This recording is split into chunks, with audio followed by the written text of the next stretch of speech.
చిలుకూరులో దారుణం చోటు చేసుకుంది. గొంతు కోసి హత్య చేసిన సంఘటన నెలకొంది.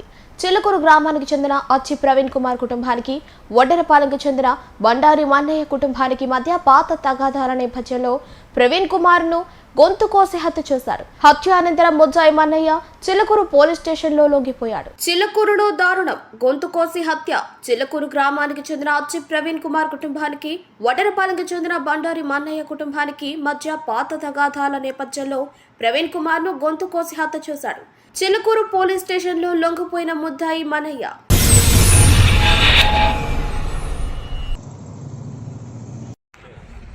ఇప్పుడు అదే కదా సార్, నేను సర్టిఫికేట్ చెప్పి పంపించాను సార్. వాళ్ళకి కూడా కావాలని తీసుకొచ్చి పనిచేయాలి.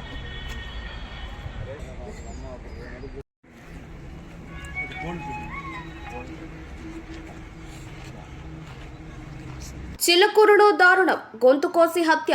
చిలుకూరు గ్రామానికి చెందిన అచ్చి ప్రవీణ్ కుమార్ కుటుంబానికి, వడ్డెరపాలెంకి చెందిన బండారి మన్నయ్య కుటుంబానికి మధ్య పాత తగాదాల నేపథ్యంలో ప్రవీణ్ కుమార్ ను గొంతు కోసి హత్య చేశాడు. చిలుకూరు పోలీస్ స్టేషన్ లో లొంగిపోయిన ముద్దాయి మన్నయ్య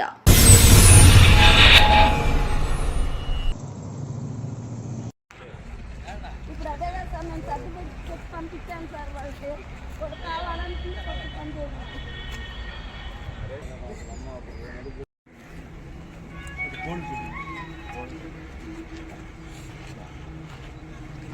చిలుకూరులో దారుణం, గొంతు కోసి హత్య.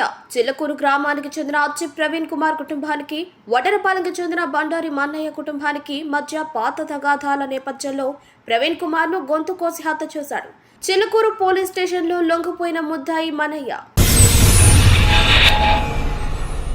చిలుకూరులో దారుణం, గొంతు కోసి హత్య.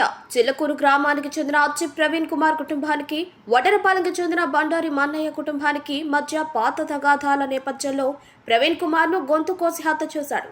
చిలుకూరు పోలీస్ స్టేషన్ లో లొంగిపోయిన ముద్దాయి మన్నయ్య